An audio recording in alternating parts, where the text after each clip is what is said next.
Magandang umaga. Ayan, welcome to our prayer and devotion today. Let us worship the Lord first. Purihin muna natin ang Diyos. Sambahin muna natin siya. Kagalakan mula sa iyong kalakasan ko, nais ko'y manahan sa presensya mo.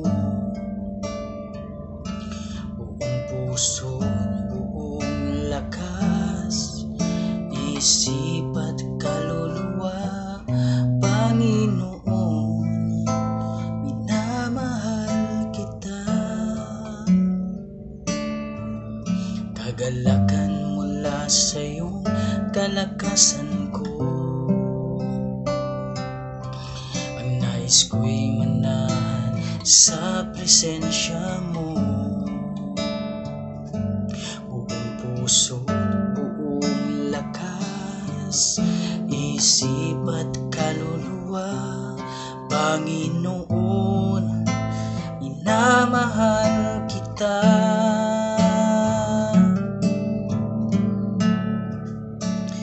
Ikaw ang aking buhay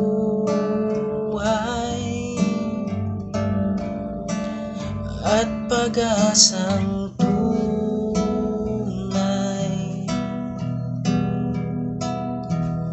Sa bisig mo, Panginoon, ako ay hihimlay. Tamis ng iyong pag-ibig,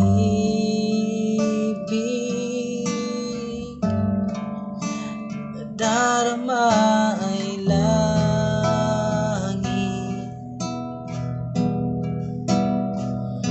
Sa piling mo, Panginoon, kailan may di ko ipagpapalit.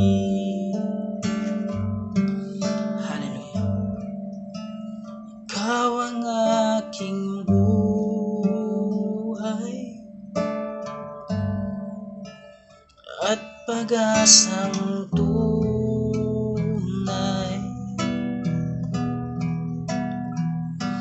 Sa bisig mo, Panginoon, ako ay hihimlay. Tamis ng iyong pag-ibig,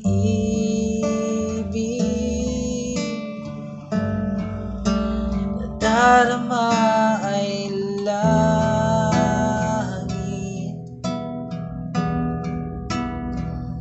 Sa piling mo, Panginoon, kailan may di ko ipagpapalit.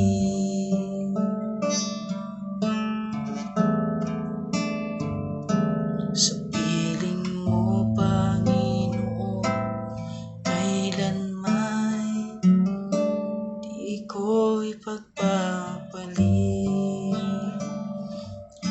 Maraming salamat, O Diyos, sa iyong biyaya at kagandang loob na pinagkaloob mo sa amin.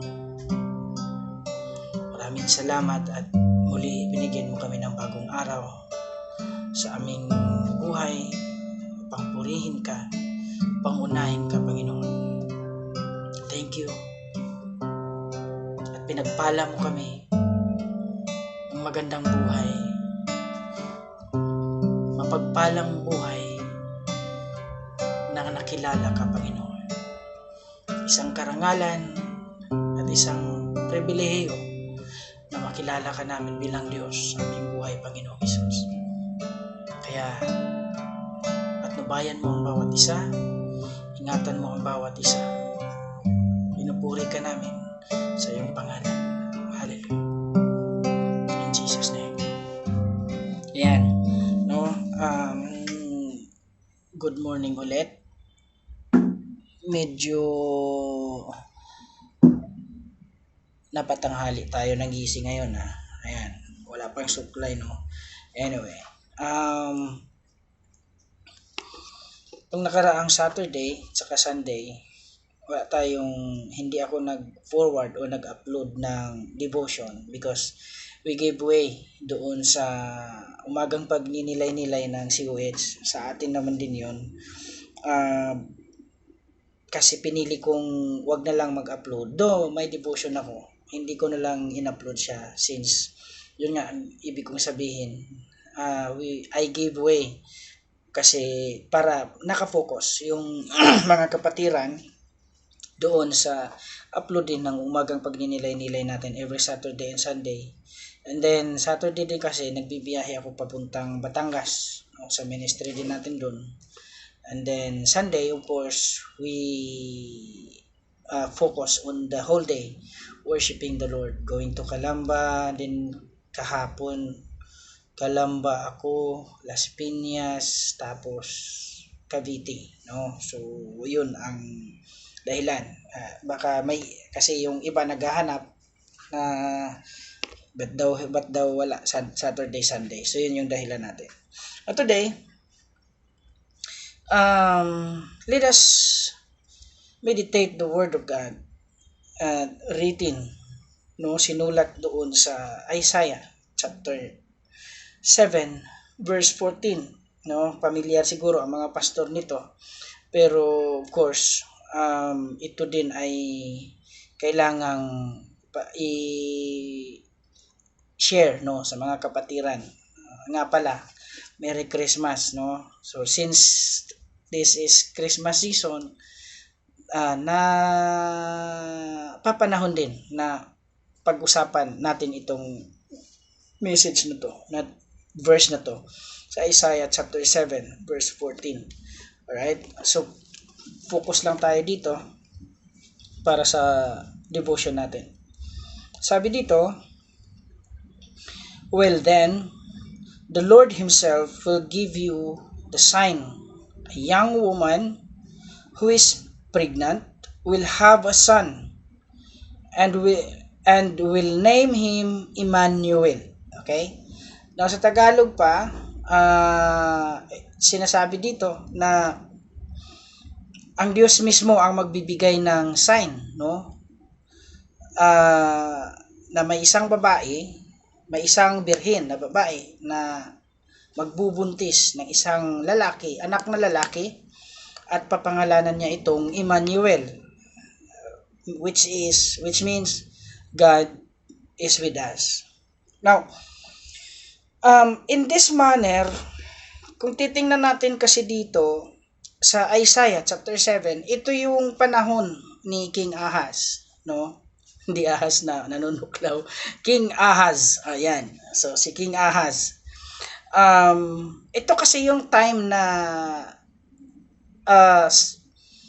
inaatake yung Judah, no, yung mga anak ng Diyos. No, inaatake ng mga kaaway, matatalo na sila. Kaya nagpadala ang Diyos ng propeta kay King Ahaz.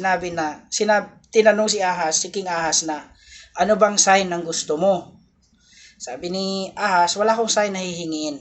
Then, ang sabi ni Prophet Isaiah, ang Diyos mismo ang magbibigay sa iyo ng sign. Ito yung 14 na binigay ni Isaiah doon kay King Ahaz. Sabi doon na ang Diyos mismo ang magbibigay ng sign. May isang babae, no, isang batang babae, birhen, no, magbubuntis ng lalaki. Papangalanan niya itong Emmanuel, which is God is with us. Now take note, this verse also quoted by Matthew in chapter 1 verse 23 of Matthew. No, so Isaiah, sinasabi doon sa ating pag-aaral, si Isaiah 7:14, ito yung propesya patungkol kay Jesus Christ na ipapanganak, Emmanuel, God is with us. Which is, yun nga, sinabi ni Mateo, kinote din ni Mateo in chapter 1, verse 23, the same content. Kasi kinote lang naman niya si Isaiah eh. Pero titingnan natin, bago ang lahat, doon muna tayo kay Isaiah. Sa sulat ni Isaiah, chapter 7, verse 14. Okay. Yung time na kasi na yun is very na si King Ahaz. Kumbaga, matatalo na sila, marami nang sumusugod sa kanila. Very na siya, sabihin natin, natatakot na talaga siya na matalo. So, sa panahon kasi ng mga sinaunang giyera, sa panahon ng mga hari, lalong-lalo na sa Juda, sa mga hari ng Israel. Now, ang propeta ng Diyos ang siyang nagbibigay ng direksyon, no? Nagwa-warning na matatalo na tayo, matatalo kayo ganito sa ganitong paraan. Ang Diyos nangungusap sa mga hari sa pamamagitan ng propeta. Now in this time, hiningi ni Isaiah kay King Ahaz na kung ano bang sign ang gusto mo. Sabi ni King Ahaz, wala akong sign na hihingiin. Then sinabi ni Isaiah, ang Diyos na mismo ang magbigay sa iyo ng sign. So yung verse 14, sinabi doon na may isang babaeng magbubuntis, dalagang birhen na magbubuntis na lalaki, papangalanan niyang Emmanuel. Okay? Now, wag tayong maligaw dito. No, in the period of King Ahaz, ito yung depressed na siya, na ang Juda, depressed na sila, na matatalo na sila, kailangan nila ng enlightenment, bagong pag-asa, no? So, tapos yaon yung sinabi ni Isaiah, no? Kapag sinabi ka sa time na yun, kumbaga kailangan ni King Ahaz ng sabihin natin, yun nga, pag-asa. Kailangan ni King Ahaz ng assurance, no? Nagaling sa Diyos. So meaning, in the time, wag tayong malito, ulitin ko the time of Isaiah 7 verse 14, during the time of King Ahaz, ito ang message noon. Ito yung theme, no? Ang ibig sabihin noon is yung a virgin young woman, no? Ang ibig sabihin noon na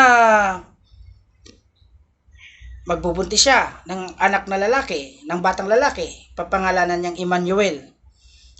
Ang theme ng Isaiah during the time of King Ahaz, no, huwag tayong malito, hindi sa time natin, hindi sa time ni Mateo, hindi sa time ni Jesus, during that very moment, okay? During that very moment na kailangan ni King Ahaz ng assurance, kaya sinabi ni Isaiah itong prophecy na to. Which is, ang theme nito, yung ibig sabihin ng pangalan ng bata, which is Emmanuel.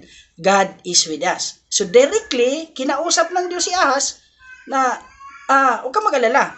In a very short time, no? Hindi ka papabayaan ng Diyos because God is with us. God is with you. God is with you. Ayan. So, yun yung context, yun yung assurance ni King Ahaz. Now, kung titingnan natin, relatively, ang ibig kasi sabihin dito, during that time, sa Old Testament, ang ginagamit nila is Hebrew word. Okay. So, papansinin muna natin yun. Ang word na virgin, woman, during that time, particularly in verse 14, no, ang Hebrew word nun sa salitang virgin is from the Hebrew word alma. So si alma pala is Hebrew word. Alright. Meaning, a young woman. Okay? Yun ang ibig sabihin nung virgin doon sa Isaiah chapter 7 verse 14. From Hebrew word alma, or sa English translation, a young woman. Okay? So, alma ang ginamit na Hebrew word. Dalawa kasi yan eh. Pwede ring bitola, which is, ang bitola naman is a woman who doesn't know a man. Okay, in other words, babae na hindi pa nakaranas ng lalaki, yun yung virgin, ibig sabihin ng bitola. which is ibang usapan naman yon. Pero in Isaiah 7:14, ang ibig sabihin ng virgin dyan is alma, hindi bitula. Meaning, a young woman. Alright? So, yun yung kaibahan doon. Now, ang theme lang naman, ang context lang naman during the time of King Ahaz is this. It was the name of the child, Emmanuel, which is God is with us. Yun yung assurance ni King Ahaz na huwag ka mag-alala, kasama mo ang Diyos. No? Dadaanan lang natin to para hindi tayo maligaw. Kasama mo ang Diyos, kasama natin ang Diyos. So yun yung context nun. So ang pinaparating na message ni Isaiah kay King Ahaz is in a very short time. Ito yun. Since God is with us, God is with you, in a very short time, the war will over. Yun lang yung assurance na binigay ni Isaiah kay King Ahaz. No? Sa chapter 7 verse 14. In a very short time, no worry. Because ito yung kumbaga kung nag-usap sila, sinasabi ni Isaiah kay King Ahaz, King Ahaz, ano problema? May kailangan ka ba? Anong sign na gusto mong hingiin sa Panginoon? Sabi ni King Ahaz, wala na kaming pag-asa, hindi na ako hihingi ng sign. No, sabi ni Isaiah, hindi, ang Diyos mismo magbigay sa iyo ng sign. Sabi ng Diyos, may isang babae na magbubuntis ng lalaki, isang birhen na babae na magbubuntis ng lalaki, at pangalanan siyang Emmanuel, which is God is with us. Yun yung sabi ng Panginoon, kasama mo ang Diyos. Huwag ka mag-alala, King Ahaz, kasama mo ang Diyos. Tapos, ito yung gustong iparating ng Diyos sa'yo. In a very short time, the war will over. Bakit? Kasama mo ang Diyos. Yun ang context nun. Yun ang message, that very moment, yun ang message ni Isaiah kay King Ahaz. Now, tingnan natin gaano kamahiwaga ang Bible. Now, at the same time, kinote din to ni Isaiah as prophecy sa ipapanganak na Jesus. Ayan. Now, bakit ko nasabi? In chapter 7 verse 14 of Isaiah, ang tinutukoy dito na boy is baby. Now, kung titingnan mo sa chapter 8 verse 8 of the same book, Isaiah chapter 8 verse 8, tinutukoy doon another Emmanuel, God is with us, reigning during the time of King Ahaz. So meaning, andun na talaga ang Emmanuel sa time na yon. Kung titingnan mo sa chapter 8 verse 8. Now, proceed tayo. In Matthew chapter 1 verse 23, the same context, the same verse, the same prophecy. Titingnan natin ano ang dala naman nito para sa atin. Kasi si Isaiah 7:14 is a prophecy, si Matthew 1:23 is the fulfillment of the prophecy. Tingnan natin. Ito naman yon. Take note that the New Testament written in Greek word, in Griego, in Greek. Sinulat po ang bagong Testament, ang New Testament, sa pamamagitan ng salitang Griego or Greek. Ulitin ko, Old Testament written in Hebrew, New Testament written in Greek. Now, ito yung titingnan natin. Naalala nyo, the word virgin in Isaiah 7:14 sa Hebrew, meaning alma or a young woman. Right? Sa Griego naman, sa Greek naman, ang Greek word, okay, the alma in Hebrew, meaning a young woman, translate yan sa Griego or Greek na ang kahulugan, na ang salita naman is parthena, which means the same, a young woman. Okay? Pero ito ang diferensya. Okay? Nung sa panahon ni Mateo, nag-evolve na ang word construction. Okay, kasi ilang 700 BC yun estimatedly 700 BC yun bago dumating doon sa fulfillment ng prophecy na yun. More or less 700 BC, no? Yun ang pag-aaral natin. Yun ang pag-aaral namin. No, ganun kalayo, ganun kahaba, ganun katagal. So, kung napapansin nyo, kahit sa atin ngayon, may bagong word na madidiscover, may bagong word na ilalabas. So, the same story. Pagdating kay Mateo, yung alma na Hebrew, translate sa Grego na Parthena, na pareho ang kahulugan, ay young woman, pero dito sa Parthena, dinagdag na yung isang meaning. This time, ang dinagdag nito na kahulugan is yung bitola. Kumbaga si bitola, Kumbaga si Alma at si bitola sa Hebrew, ginawang isa sa Grego. Ayan. Okay. So, sa Hebrew, ang virgin, ibig sabihin, Alma, ay ang woman. Hiwalayan sa bitola, which means, a woman who doesn't know man. A woman who doesn't experience man. No? So, dalawa ang ibig sabihin ng virgin sa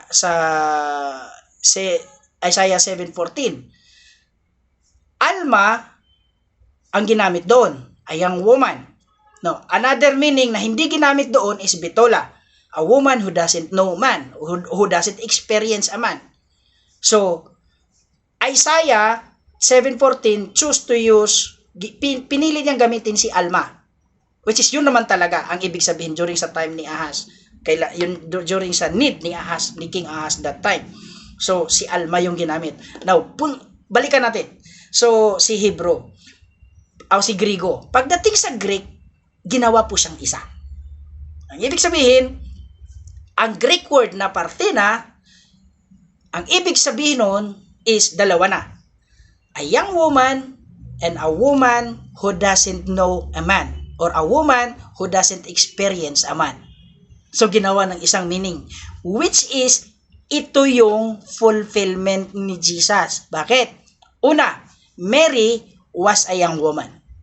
And Mary doesn't know a man, or doesn't experience a man. Okay? So, ganun kahiwaga ang Biblia. No? Specifically, sa Isaiah, ang sinabi lang doon, Alma, ay ang woman. So, walang pakialam doon si Isaiah kung pwedeng isipin doon sa Isaiah 14:7 na ay ang woman but has an experience with a man. Pwede rin yun. Kasi wala naman siyang specific lang naman siya doon sa ay ang woman . Pero dito sa Greek word na Parthena, dalawa po ang ibig sabihin. A young woman, ulitin ko, and a woman who doesn't know a man, or a woman who doesn't experience a man, which is yun si Mary. Okay? Now, Christmas kasi, kaya pag-usapan natin yan. So, ang tema, ulitin ko, ng Isaiah is only intended sa need ni King Ahaz that time. Ang ibig lang naman sabihin nun, God is with us, God is with you, and in a very, very short time, okay, the war is over. Mananalo ka. Yun lang naman yung ibig sabihin nun. Sa time ni King Ahaz. Dito, sa fulfillment of the prophecy, which is in Matthew chapter 1, verse 23, ito na yung ibig sabihin. Na literally, si Emmanuel ipapanganak na at makakasama na natin physically. Yun ang fulfillment ng prophecy. In which, kung titingnan natin, tayo ang isa sa mga recipient sa fulfillment ng prophecy na yan. Bakit? Araw-araw kasama natin si Jesus. Araw-araw kasama natin ang Diyos. Naalala ko nga yung kanta na kasama natin ng Diyos. Di ako mangangamba. Di ako mababalisa. Bakit? kasama natin ang Diyos. So, in this Christmas season, the spirit of Christmas is this. There is a very precious child who was born to save you, to save me, to save the world sa pagkakasala. So, nung time ni King Ahaz, ang context nun, ililigtas lang din ng Diyos ang Juda. Sinabi ng Diyos sa kay King Ahaz, kasama ako ninyo. At sa madaling panahon matatapos ang giyera, tapusin natin ang giyera, mananalo tayo. Yun lang ang context nun. Pagdating kay Mateo sa fulfillment of prophecy, hindi lang para sa isang nasyon, hindi lang para sa isang bansa, para sa isang tribo, ang pangakong sasamahan ng Diyos, ililigtas ng Diyos, kundi buong sanlibutan. Ang kausap ng Diyos dito, ang ina-address ng Diyos sa Mateo 1:23 is ang buong mundo. Hindi isang tribo, hindi isang hukbo, kundi ang buong mundo. Ito na ngayon. Ito na ngayon ang nagligtas ni King Ahaz at sa mga Israelita. Ito na ngayon. Pinanganak na literally para iligtas hindi lang ang Israelita, kundi ang buong mundo. At kasama ka doon. Kasama ako, kasama ka, kasama tayong lahat na iniligtas ng Panginoong Hesus. No? It's very, very, very amazing. Why? Because ganun ka talino ang Diyos na pinagdudugtong-dugtong niya ang kanyang mga salita mula noon, ilang taon, 700 years bago dumating ang fulfillment na ito. Na mahalaga sa bawat isa sa atin na maunawaan mo, maintindihan mo na ang Pasko ay may napakahalaga at walang katumbas na regalo na binigay ang Diyos, ang kanyang anak na si Jesucristo, na nagkatawang tao para iligtas kanya, para bigyan kanya ng buhay na walang hanggan. Manalangin tayo. Lord, thank you sa iyong pagpapala, sa iyong biyaya at sa iyong kagandahang loob na binigay mo sa bawat isa sa amin. Maraming salamat at ikaw, Lord, ang siyang mauna palagi, ang siyang dapat naming unahin sa aming buhay sa bawat araw. Maraming salamat, Lord, sa iyong pagpapala sa lahat ng aking mga kapatid sa City of Hope Urban Mission. Lahat ng aming mga leader, Pastor Ferdinand Ventura at Joy, Lord God. Maraming salamat. Binigyan mo sila ng katalinuhan para i-guide at para i-lead ang iyong mga alagad, Panginoon, ang iyong mga pastor na ginagamit mo sa ministeryo ng City of Hope. Pagpalain mo ang 18 churches, Lord God, 18 simbahan na pinagkaloob mo sa City of Hope, Lord. Pagpalain mo, Panginoon. Ingatan mo at hayaan mo na ang flowing ng iyong grasya ay mananatili, Lord God, at lalago pa, dadami pa ang mga gawain na ipagkaloob mo sa bawat isa sa amin. Pagpalain mo, Panginoon, ang mga kapatiran na nakaranas ng mga pagsubok. Pagalingin mo sila kung may mga karamdaman, bigyan mo sila ng financial provision kung may mga pangangailangan, i-restore mo ang mga relasyon na nasisira, Panginoon, dahil sa temptation at gawa ng kaaway. Lord, sa pangalan mo, Panginoong Hesus, hayaan mo na maging ma-unite muli ang lahat ng mga pastor, ang lahat ng mga alagad mo, ang lahat ng iyong mga kamanggagawa, Lord God, para sa iyong gawain. Lord, hayaan mo na ang bawat isa magkaroon ng pusong mapagkumbaba. Marunong tumanggap ng pagkakamali at marunong makiisa sa iyong layunin at gawain. Pagpalain mo ang aming mga partner, Panginoon. Pastor Abilino, Apakahin, kasama Ate Lorena, Lord God. Huwag mo silang pababayaan. Huwag mo silang pagkulangin sa kanilang mga pangangailangan. Panginoon, ang simbahan kung saan doon ako natuto, doon ako pinanganak, ang CFF, Lord God. Bless the leadership of Papa Edgar Bantigi, kasama si Kuya Gagay, Lord God, Mama Edna, ang buong CFF family, Lord God. Pagpalain mo sila. Huwag mo silang pababayaan, Lord God. Ingatan mo po sila at hayaan mo, Panginoon, na patuloy na lalago ang iyong gawain sa mga lugar kung saan nandudoon ang mga tapat mong mga lingkod, Panginoong Hesus. Maraming salamat, Lord, sa darating na mga event, Christmas party, event sa Batangas, COH, event sa City of Hope, General Trias, event ng City of Hope Canlubang at saka City of Hope Bañadero, event, Panginoon, ng City of Hope Marikina, Sugoy, Batangas, Lipa, sa Sorsogon, at maging sa Bubuksan pa, Panginoon, sa Santa Rosa. Lord, ang iyong pangalan lamang ang aming itataas. Wala na pong iba. Ingatan mo ang aming pamilya. Ingatan mo ang aming mga anak.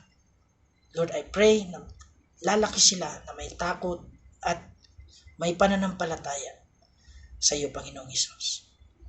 Bless our day. Pagpalain mo ang aming araw. Let it be, Lord God, na ang araw na ito maging fruitful sa bawat isa. Hayaan mo na ang bawat isa, Lord God, ay makakatanggap ng iyong regalo at ng iyong biyaya ng kaligtasan. Iligtas mo rin, Panginoon, ang aking mga kaibigan na nangangailangan pa, Lord God. Ang aking mga kaibigan na nangangailangan pa ng kaligtasan mula sa iyo, Panginoong Hesus. Bigyan mo ng pagkakataon sila ng makilala ka. Bigyan mo sila ng pagkakataon na ibigay ang kanilang buhay para sa iyo. Sinasamba ka namin, Panginoon, sa mga buhay namin. Pinupuri ka, sinasamba ka sa ngalan ng Ama, ng Anak, at ng Diyos Espiritu Santo. Amen. Ayan. Good morning. Napahaba tayo ngayon. May nagsasabi na hindi raw sila makakomment. Hindi ko rin alam kung bakit. Kasi hindi ako marunong sa YouTube. Actually, doon ko lang ina-upload sa YouTube talaga sa kadahilanan na hindi ko pwedeng isend sa, I don't know why, o hindi ko lang alam. Hindi ko pwedeng isend sa Messenger directly yung lampas na 20 minutes na video yata. So, limited yata sa 5 minutes lang. That's why, ina-upload ko muna sa YouTube bago ko isi-send yung link. Kasi doon lang siya available. Pwedeng i-upload kahit mahaba, no? So, baka siguro hindi pa kayo nakasubscribe kaya hindi kayo makakomment. Tingin ko lang, ha? Again,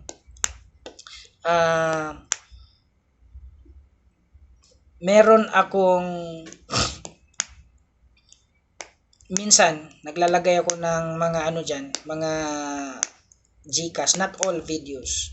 Ang ibig ko lang naman sabihin, kapag ang topic natin is kailangan siyang i-internalize, naglalagay ako ng mga konting giveaways, premium, kasi ang purpose ko lang naman is ma-internalize natin, lalong-lalo na yung John 3:16.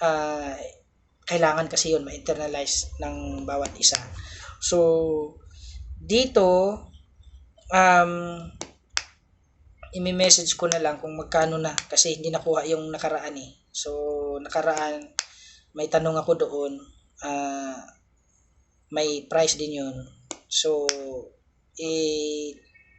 lalagay ko na lang sa details mamaya kung ano yung gagawin natin sa video na to for challenge, no? Anyway, this is for us. No, God bless you. Tomorrow ulit, kita-kita tayo, no, sa ating prayer and devotion. God bless you guys.